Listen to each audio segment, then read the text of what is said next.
The film is Misfits. Um, it is a award-winning drama, comedy, action hybrid. Basically, a widowed father and his weird group of friends,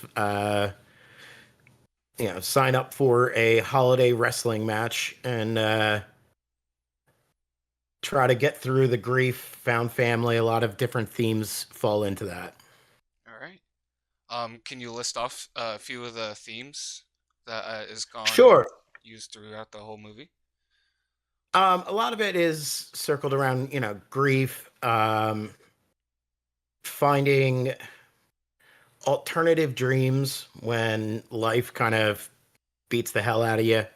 Um, a lot of found family. A lot of it's about the friendships and the ability to. You might not be born with the best family, but you can create one. Yeah. Um, so what made you to decide to come up with this story, considering it is your debut movie? So initially we had written a short, and it was just supposed to be something that was fun. Yeah. We were all going to play miscellaneous characters. It wasn't going to do anything. And then over time, the script got, due to my obsessive nature, better and better and bigger. And then over time, it was just a lot of the things, you know, of the people I knew, the people that I've spent my life with. Not all of them had the best childhoods. Not all of them had the best families, and a lot of them came together to make this weird semi-functional organism of a family. Hmm. And I kind of wanted to focus on that. Also, I had been dealing with the loss of some people, and Sorry to hear that. grief was a big theme for. No, I appreciate it, but grief was a big theme for me, and the portrayals of grief feel hollow in a lot of films, in my opinion. It's all about like, you know, 10 minutes of sadness and then something happens and everything's fine. It's a journey. It's not a, pit stop. Yeah.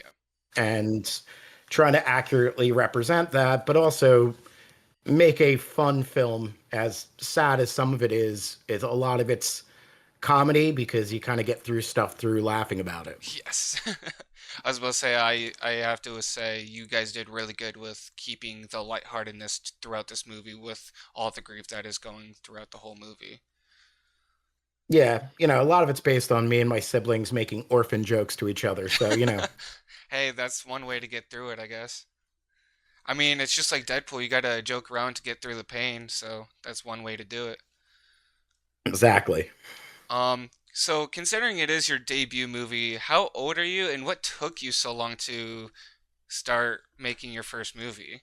Because I know you mentioned, I don't or know if you had to phrase it that way. Whew. What took you so... I'm 40 and I didn't think I was that old, but now I feel that old. well, And I'm not yeah, saying well, I would say usually people I know you doing research, uh obviously, you've done short films as a kid as well, I'm guessing. no, I Oh, actually didn't. I didn't do anything having to do with the film till I think it was like 38. okay. I helped out some friends who were making a short, an ill-fated short, we'll call it. But then I wrote stuff as a kid, but I never really did much. Then I went 20 years, and ne- all of a sudden, I kept writing, and I kept writing and Yeah. rewriting, and came up with this, and just got super lucky to envelop myself with a cast and crew that was so passionate that made it. We had our moments, but mostly fun. Yeah. And I mean, what's a you know, movie production without some negative aspects to yeah, no, technically I didn't kill anyone. it? That's a good thing. That's a good thing. Um, I was about to say, was filmmaking more of a later interest? Because you said you've written and you've always been a big fan of like, movies as in like Ghostbusters and Gremlins. So, Well, yeah. Well, so I always had a thing for movies. I mean, a lot of it. My dad worked like 3 jobs when I was a kid, so to spend time with him, I spent a lot of time. He was head ushered at I think it was probably an AMC. I think it was the AMC barn out here. But and then at a drive-in, he was the concessions manager. Like he picked up all these weird jobs. He also worked at back when HBO needed substations to broadcast across the country. So I spent a lot of time watching movies because that was the way that I'd be able to spend time with my dad. And so I always had a thing for movies. I always liked stories. I wrote, but I didn't really, I didn't do anything with any of it. It was more just for me. And then, yeah, at a later point, it became something where it was like, oh, I could make something. And, it kind of felt weird and distant because personally, I'm a 40-year-old guy in Philly. I work, I'm an IT director by trade. And other than like some of my friends being creative, like I had no connection to this business. I don't know if I'd ever met a real actor before casting.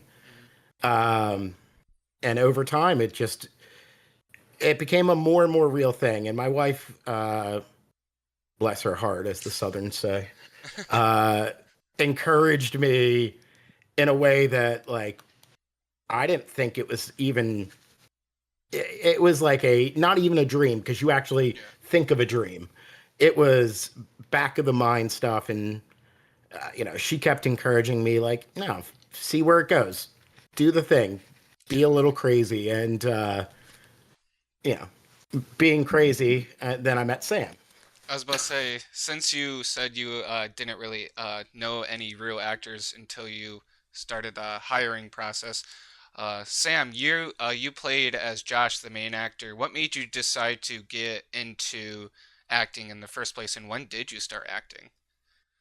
Um, I started in school, grade school. I was in two different productions, like Guys and Dolls and something else. Then I went to community theater after that. I did 2 years of that. Uh, then I kind of went the other way and I started getting into bodybuilding, and uh, I was a trained fighter since I was 8, and ended up in professional wrestling. Then I went to bodyguard work and bouncing and let go of acting altogether. And then didn't get really back into acting until I was doing bodyguard work. And then from that, I was a featured fighter in a Shyamalan movie in '08. It was The Last Airbender. And then I've been acting pretty steadily since then. I got in the union, and I've had some decent roles. I was cast in a Marvel movie, and What movie? I've been going pretty well. I was cast as Rattler Oh, from the Society of Serpents in the new Captain America movie, okay. and then they cut us all out. So that's why there was no Society of Serpents in the last movie. That's so To be sad. fair, you were in good company of being cut out with Seth Rollins. Yeah, So, yeah. Seth like Rollins was cut. I was cut. Yeah, there was a bunch of us. you don't have to feel too bad when Seth Rollins was the other guy that got cut. True. Yeah, and then I was on backstage looking around just for side stuff before, in between Yeah. paying acting gigs, and saw this, and I was like, "Well, that sounds like a cool story." And then went out for it, and had to do some of the, casting couch stuff, and then I got the role. So, It's one way to you word know, it. It's only yeah, it's only if you disagreed with that, okay? I feel I offered. yeah, when you offered, Is just this what I'm supposed to do? Stuff. Sam, I didn't ask you to be topless. I just thought it would help. Yeah, then you're like, I'm not into pregnant dudes. I'm like, I'm not, I'm just fat. Yeah, well, welcome to the club.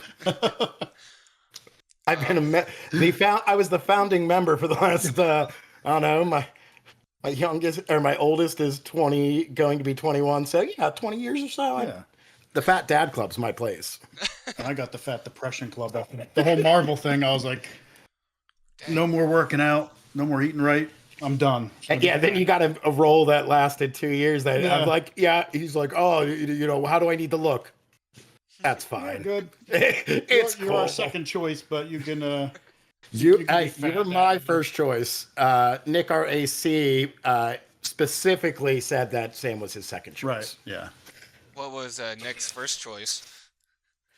No, we give Nick a hard time because he's also in the room over there. No, I'm going to be honest. Once Sam came in and did the chemistry reads, especially with Carly, who played Darlene. Yeah, I say the chemistry is crazy. It's really good. I'll admit that. That was my favorite chemistry throughout the whole movie. Yeah, once they read together, it was instantaneous. There was a table of about 5 of us that were, like sound, video. Like we all kind of did the casting together in a democratic way. But once Carly and Sam read together, we were absolutely sold. Like there were other ones that we made choices on. Once it was that, Carly and Sam were 100% the father-daughter that we were looking for. Yeah. So talking about the film process, how long did it take from start to finish? Would you have to guesstimate to finish the movie? Really, really long. So this has been about 2 years total. I'd say it's good part of- progress. It's better than most movies. That's why I gotta say in that time frame. So yeah, it's not bad. I mean, a studio will take 6 years to make a Yeah. movie. For us, it came into that. Obviously, we are not a studio. I was like, would you We are not- consider yourself as independent then? Oh, 100%. Cool. Our budget didn't allow for people for people to take off work for 3 weeks, 2 months, whatever to film. So, through the dedication of our cast and crew, like we filmed almost every other weekend for a year and a half. And then Maddie and Al are sound, Maddie is primarily video, Al's primarily sound, though they both did both. 3, 4, 5 months of post because there's only 2 of them. Yeah. And we're making it, just shy a 2-hour movie. A lot of it came down to like, hey, how can we make this budget work, but make something that can compete against a studio film with a budget that is, sub 100K, which is practically unheard of. If you're scrolling through Tubi, you're not seeing generally the production values we were able to get, but that really comes from our cast and crew. Manny did amazing lighting. Todd who was our DP, brought amazing cameras, and we just got fortunate every step of the way that this came together more out of fate than anything else. It was just the right time, the right place, and the right people. So you mentioned budget. What was the estimated budget cost, and what was the actual cost, if you are willing to share, obviously? Sure, why not? I'll tell you how broke I am. If you don't want to, you don't have to. No. I'm good. So the film costs projected. I think we were originally around 70K. The film costs were about 50. If you go all in, including like some of the stuff that we've done post, whether it is festival entries, the little bit of marketing that we've done so far, the marketing budget that we have sitting aside, probably closer to 65, maybe just under 70K that's it. That's the total. Yeah. And it's not a lot. If you think about feeding a crew, cast and crew on any given day of 20 people costing me $250. Yeah, for food. We got real lucky. Like we partnered with a professional wrestling organization that's in Pennsylvania. They gave us access to some of the most amazing wrestlers in John and Zoe, who played Santa Crusher, and Zoe just played herself. Yeah. but they also allowed us access to film at a live event of theirs. With their, there's nobody more passionate that I've seen than Three Legacy Wrestling fans. But, that saved us, you know, $500,000. Oh yeah, easy. I would say that That's definitely a helps rent. you guys for sure. Just to rent a ring alone, let alone pay for extras to come in and have the ring announcer and the lighting there, would have been easy 20 grand. Easy. Yeah. So all those different things, we had some, Tom and Gabby let us film in a mansion. People occasionally gave us free food. You turned down free food. No, I never turned down free food in my life. Never. Doesn't matter what it is. But through all those things, our comparable budget, if we had to pay for every ounce of everything, was approximately somewhere between 1.5 and $2 million. And only through like this amazing group were we able to get it at 65K. Yeah, that's significantly less. I'm not great at math. Hey, I'm just saying, you guys got the best luck when it came to budget-wise for this movie. Like, I don't think anyone would have turned any of that down if they had offered. I bet you guys jumped right on that for sure. Oh yeah, free stuff's my favorite kind of stuff. So you mentioned, the wrestling organization. How was that recording process altogether? Was it easy? Was it harder than you expected, or was it kind of mixed? I'll let Sam answer his part, but Go ahead, Sam. for me, it was easy and hard. So we spent about 6-7 nights across 5-6 weeks. Sam, Christian, Zoe, John, myself, and going through and choreographing the entire, give or take, 10-minute sequence. The day of, the amazing crew at Three Legacy came out, put the ring together, put everything together. Fans showed up early. And we had, a couple hours where we filmed the close-ups. But then, the hardest part was the big event is that we only got one shot to do the actual match. So the wide, we set up 3 cameras, and we filmed it like it was an actual wrestling match. And with that, it goes into Sam's story, but it you only get one shot, and yeah, Sam, you can take it from there because he's got his own lovely time that he got dealt a with little there. bump on your self. Dive into that. Yes.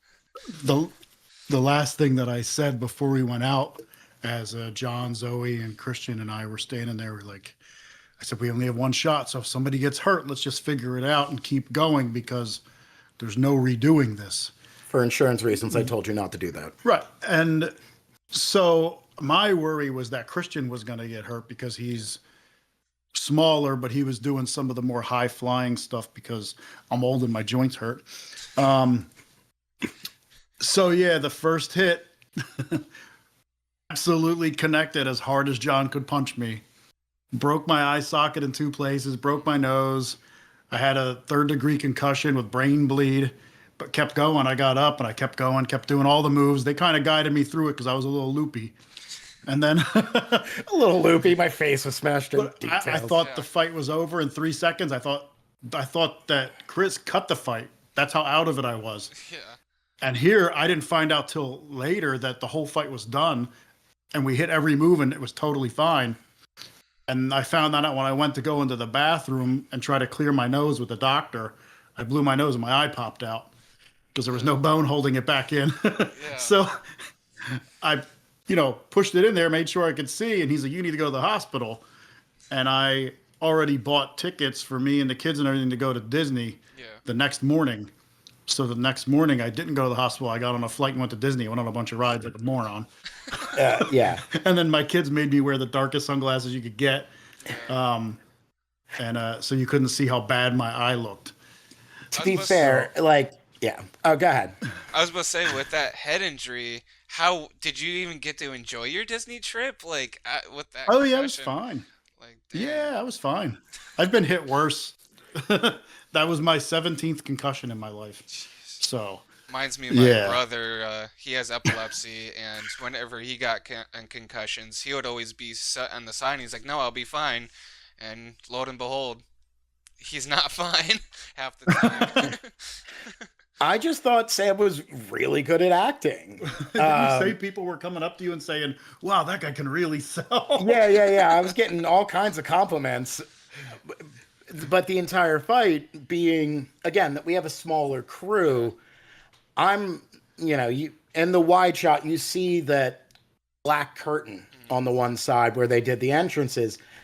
I'm sprinting back and forth behind that black curtain, giving cues for the light when that's supposed to hit, when for the crowd to make a certain, though they took it upon themselves to say terrible things to you guys while you walked out.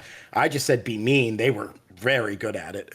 But I would just glance in the ring and I'd check, like, oh no, they hit the suplex at the right time. There's that drop kick. I'm like, all right, everything seems to be going fine. Holy shit, we're going to get through this. And we got through it. Just, Sam's face. It was not okay. Droops a little more now. Yes. I said it before and I'll say it again. As much as we practiced the fight, I don't think it would have turned out as good and as believable as it did if I didn't get hit. Yeah. I think it added to it. It made it. I mean, in the story, in the movie, he's supposed to hurt me for money. That's the idea. Is he's supposed to take me out. So it translated well. It worked. I was hurt for real. You can see it. Some of the times I'm crawling back to the ring and my arm gives out because my arm gave out. And some of the time John had me in a headlock, lifted me up and hit me, and I fell down. It's because I couldn't hold myself up anymore. So all of that really aided in the realism of the scene, and it turned out awesome. Yeah. I wouldn't change it. If he could go back and punch me again.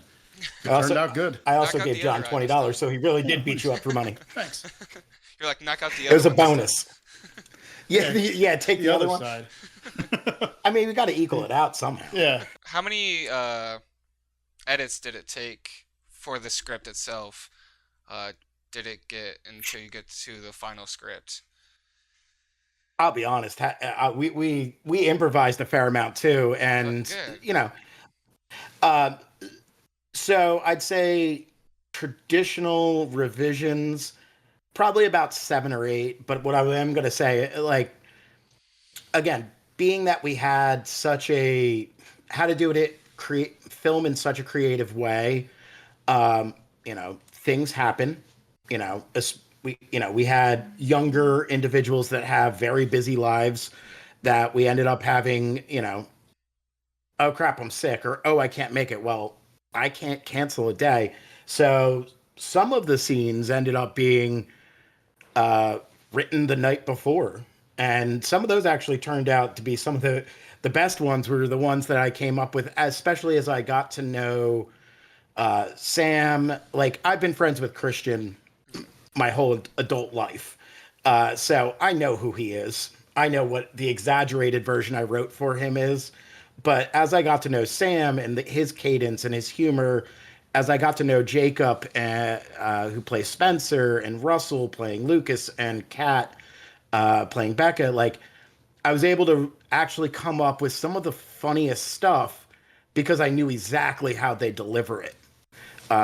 Jacob especially was really, really good at, on the spur of the moment, like, hey, try this. And he would just nail that comedy. And like some of my favorite things, like when in the Christmas party, when Josh and Spencer are talking after Jill comes up and hits on him, or during that, the looks that he gives behind her shoulder.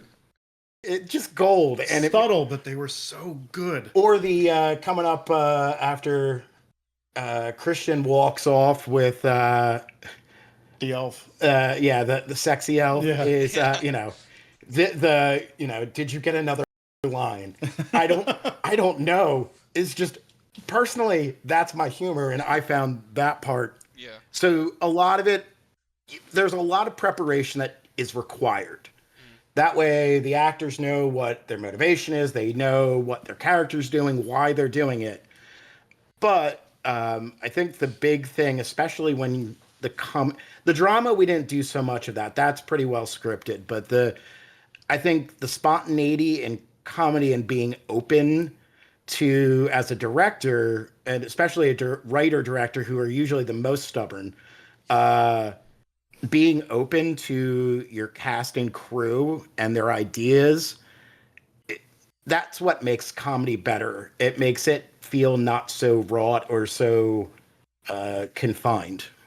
Yeah, the biggest thing I learned writing was my first script, or the first couple iterations of the script. So formal, so long. No, you're good.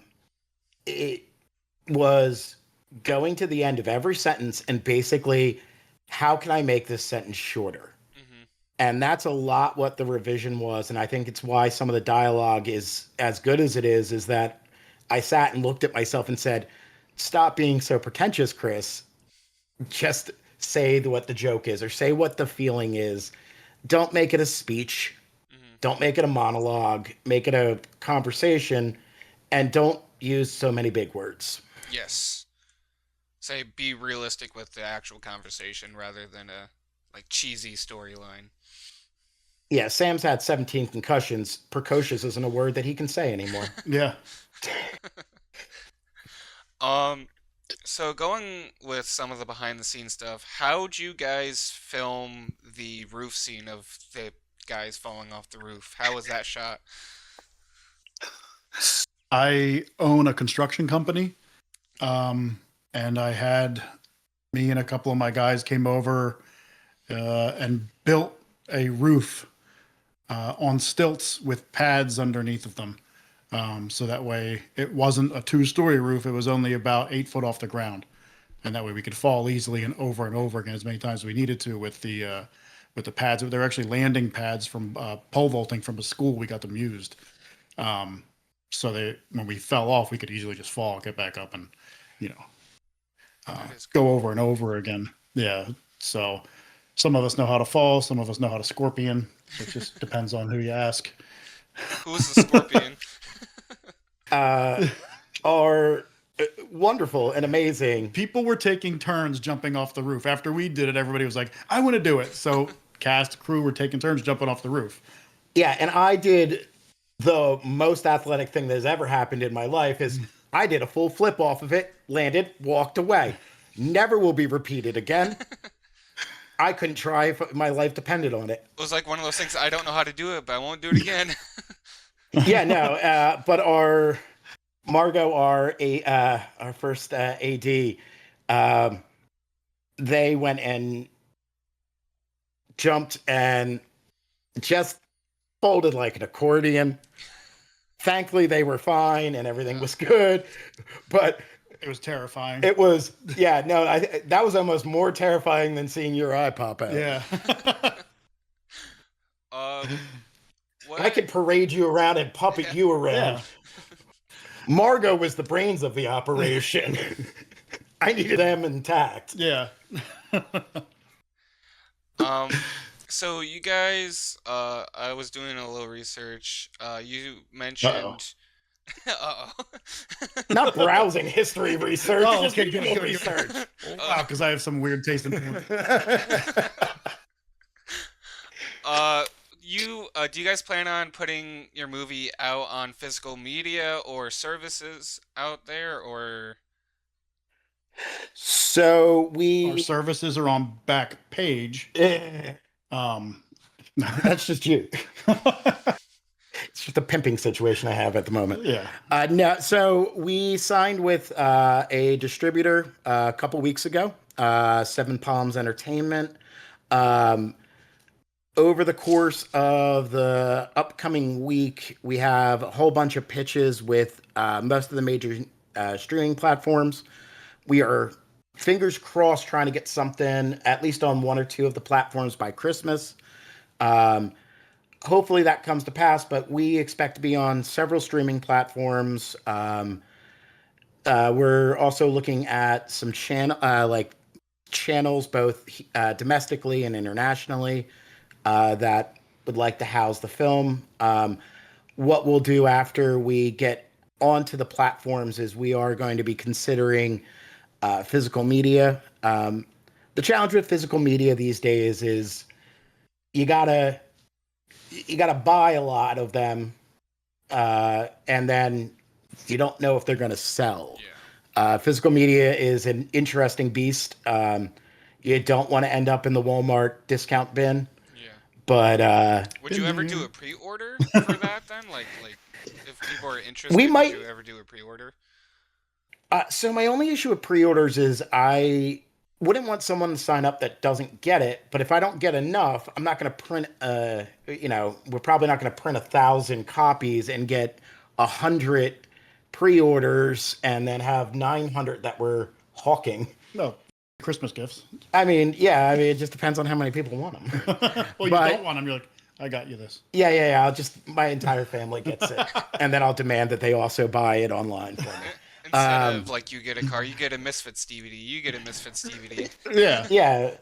So it is possibly in the plans. It really just depends on the volume of potential orders that we have. Also, again, that's where our distribution company comes in, is like if they secure that a retailer or both online, physical, or brick and mortar or online would like to stock them. Yeah, I mean, absolutely. It really just comes into what kind of demand. This is all, uncharted territory for me especially, but, that's why, we got very lucky in getting a professional distributor to hopefully, kind of guide us through this process of what's going, because the goal is as much as we want as wide of an audience as possible, as many people to see the film. The other thing is we do want to make some of the money back, because it's not really there to enrich us per se, but it is absolutely vital. Well, it's nice to have the money back, but also it is kind of vital if we want, to do more, to make the next thing. This was self-financed, so luckily I don't owe anybody money, but also it was still money. But to make another one, we might look into the investors and things like that this time around. But you got to have some seed money. If you don't have any skin in the game, no one's gonna put in their chips if you don't have any. Fair enough. So to get away from like the serious question, I do have a personal question for you, Josh. So you mentioned you took off your shirt for the audition, supposedly. How many total tattoos do you have? Because I do like your tattoos. Oh God, I'll be honest with you. I'm barely covered. I lost count. I've been lasered and redone so many times, and now I'm lasering to have them removed. It's hard in this industry to be covered in tattoos. Yeah. Especially now that some of the awards and the notoriety I've been getting for this film kind of makes me want to delve a little deeper into it. So I'm going to start removing some from my neck, from my hands, to be considered for more serious roles.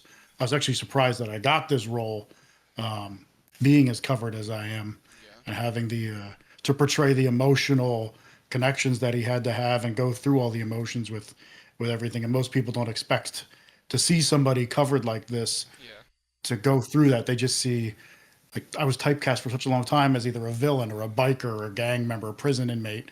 And that's what I always was in every other movie. I was always a villain. And now I got a chance. So now I'm actually trying to get rid of a lot of them to make it easier to hide them. I've been on other movie sets, like Army of the Dead, where I had to stand basically fully naked and be airbrushed head to toe to cover up some of the tattoos. And, then the director actually came in and said, "Zombies have tattoos. Can you wipe that off of them?" So that was like another hour with rubbing alcohol, having all the tattoos. But I mean, I'm pretty covered. My whole front's covered. most of my back's covered, both arms, my calves.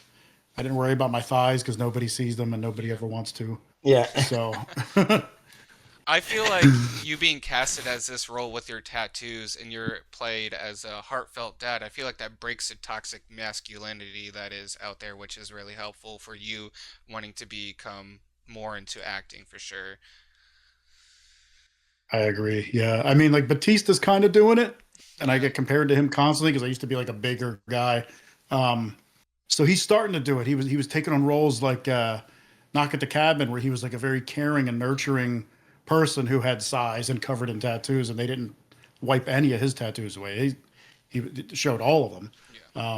So he started breaking through, and I just hope to continue with that because uh, it really sucks sometimes when you have a, a talent that maybe you don't realize you have until people start telling you that you have it. You have a desire, but you don't know that you have the skill. And then to be held back by something like this, which has happened quite a few times in the past, where casting agent has reached out and said, I'd like for you to redo this role. And they said, we really like it, but the producer said no because of the tattoos.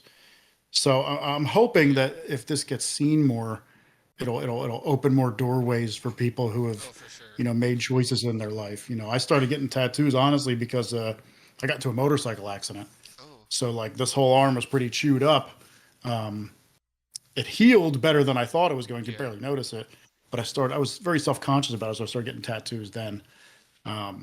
And it just continued on. I have one of my closest friends is a tattoo artist, and so it just kind of went from that. So Well, and I think one of the things that is kind of again, I think it's important, and it is explored in the movie, is like there's a lot of traditional masculine things that I personally, my personal philosophies is I think toxic masculinity is garbage. Yes. And showing vulnerability, and especially with someone like Sam who has very masculine presenting. You have tattoos, you have muscles.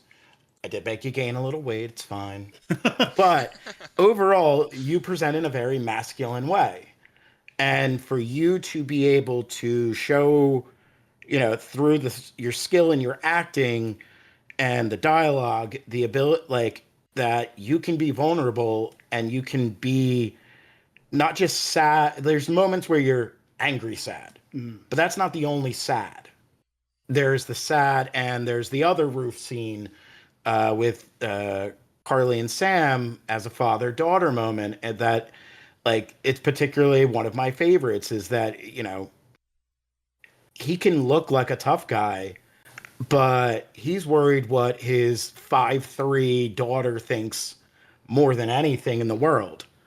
And being vulnerable, especially with your kids, and showing that on film, and also breaking the taboos that, like, I I only have one tattoo, but it's not visible. It is on my end. it's my face. Yeah, on my end. What No, was no, the I have deal there? I have a random tattoo on my back that I got when I was 18. It was I'm 18, I'm gonna get a tattoo. And that's what it says. Yeah. But it's in script, so it's cool. True, yeah. But no, so like, but a lot of this film is I've struggled because my dad was always a really quiet guy. He was a very loving, very sweet man. He would give the shirt off his back for anyone, which that I did get, and I've helped more people move in my life than I'd like to remember because I always feel like I should be helping. Um, I respect that. but at the end of the day, like, he was kind of a quieter guy. As he got older into towards the end of his life, he was much more emotionally available. But there was a lot of times where it was just kind of silence, and I struggle with that sometimes with my kids, and I have to remind myself. And I thought putting out like a flawed but positive representation of that, because just positive representation is sometimes just as bad when you're doing it performatively, but doing something that is a flawed character that also is vulnerable with his friends, with his wife, with his kids, There's not a lot of it out there. You get like your like 3 seconds in a movie with Mark Wahlberg at the end where he's like, "Oh, I really love you," and then he, blows something up or shoots a shotgun, and it kind of ruins the feel. No offense, Mark Wahlberg, if you hear this. I mean, Transformers wasn't his best.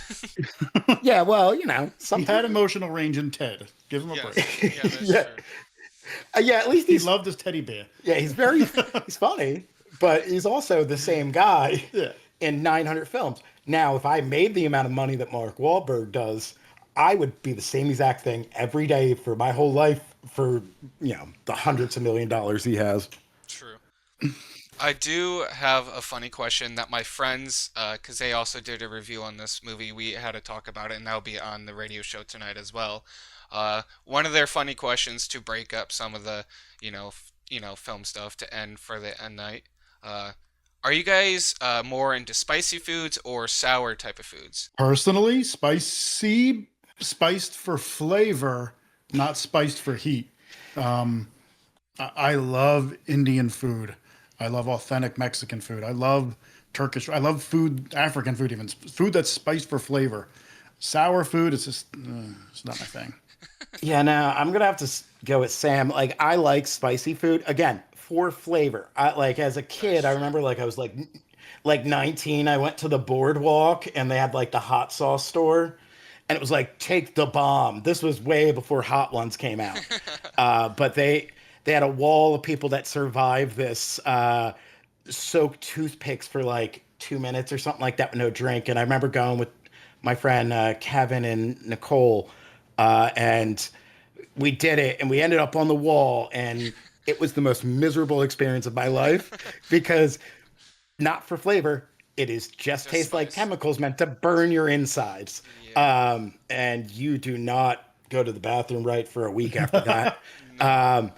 But I do love like a good spicy food. I like a little bit. I like the sweet spice. Hmm. Like a really spicy General So's is like one of my favorite meals. It's funny. The only reason my kids want me to be famous, celebrity, whatever, is because they want to see me tortured on hot wings. The Or hot ones. Oh yeah, man. yeah. Because I can't eat stuff that's that hot, but they just want to see me on that show so they can laugh at me. I'll be That's honest, fair, you that's sweat on a normal basis. I can't Yeah. imagine you sweating with hot Yeah, sauce. Pepperoni pizza. I'm sweating like I'm dying. Yeah, we're gonna have to get you like buckets that go around the chair to catch some of it, so it's not a tripping hazard. This is a I dripping run bucket. hot. Yes, like a turkey. It's a dripping bucket. The makeup crew had such a hard time because I don't do well in heat. I'm a cold weather person. Same here. I would be sweating the makeup off constantly in 70-degree weather, and then turning red because I'm so hot in a flannel because the flannel became an on-running joke.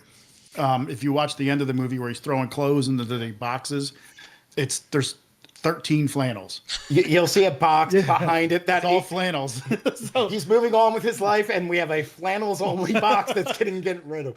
So the sweating thing's absolute, and the girls had such a hard time with the makeup. Yeah, and the I'm amount sure of times the that I yell. coloring, doing the editing with the coloring too, because I'm bright red.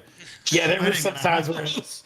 Yeah, no, there were some color adjustments here and there, but Everybody else looks pale now, just so I can look normal. yeah, the amount of times I yelled, "Somebody powder Sam." That might be the powder. number one thing I said the entire yeah. And then Rebecca or Megan would come out and just lather that thing Yeah, on. have to wipe me off with a sponge first just to put the stuff on, so it wouldn't look like I was, I mean, it gave me plenty. Dr. Moreau. It gave me a good cigarette break time. Was like, well, okay, we can film for 2 hours before Sam gets all the makeup off him, and we have to reapply. That's cigarette break time. Okay, guys, let's go. The breaks are just made for Sam to stop sweating. Yeah. Yes, exactly. We put him in like a walk-in freezer to recharge. Well, your body burns hot when you gotta eat all those calories to keep the dad bod. Yeah, it was a real tough thing. All those tasty cakes. We had to hire a girl just to shove them down my throat constantly. I was putting up a huge fight. Oh yeah. I wanna eat Oh it. no, don't.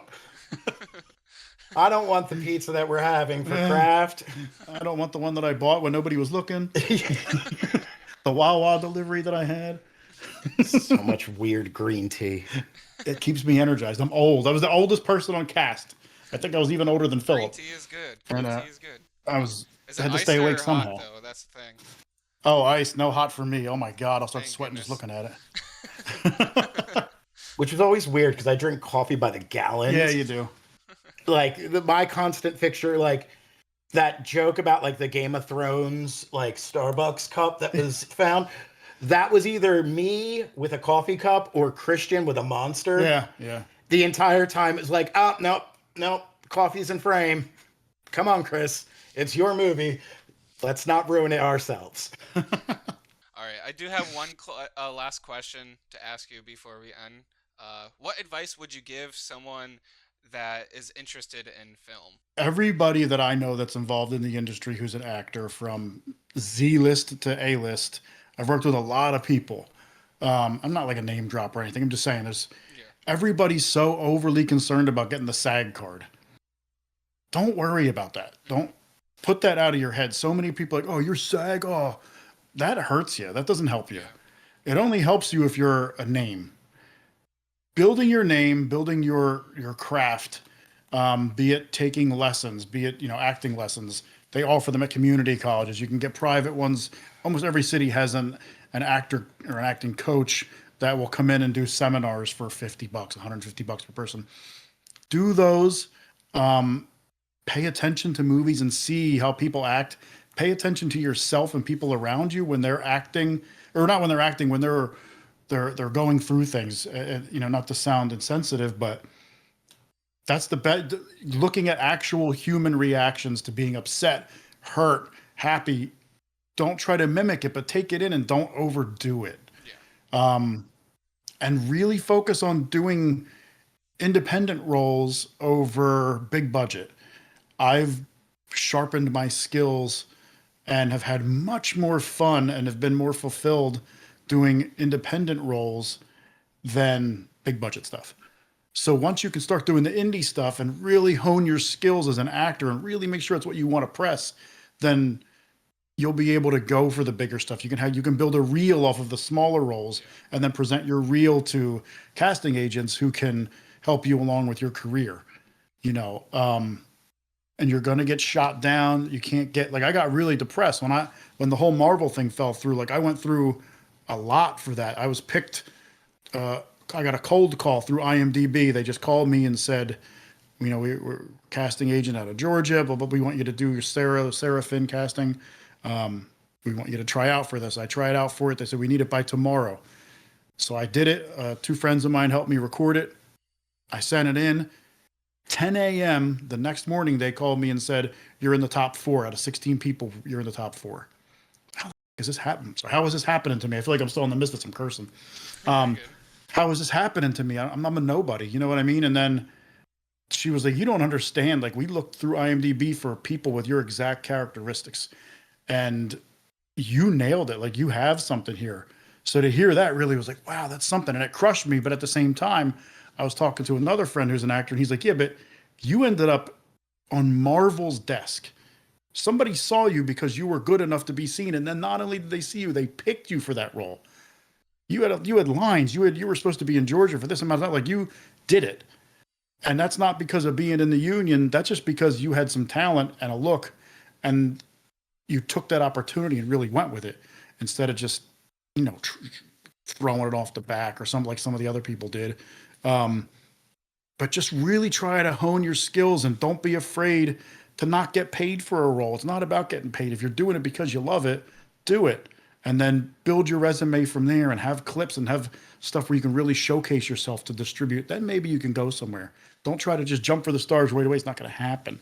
Don't worry about the SAG card either. That comes later if it's meant to be. You can get tons of roles without that thing. So from the production side, the writer director side, you will spend so much time with your script, with the organization of filmmaking, with post-production. Write something you love. Misfits is not what I'd call the most marketable film I could have written or filmed. We could have been G-rated, we could have not cursed. We could have, pulled back on some of the racier jokes. We could have made it a horror movie. Um, you know, but I'm going to be honest, you're going to spend so much time in your world that you've created. If you don't love it, you're going to be miserable.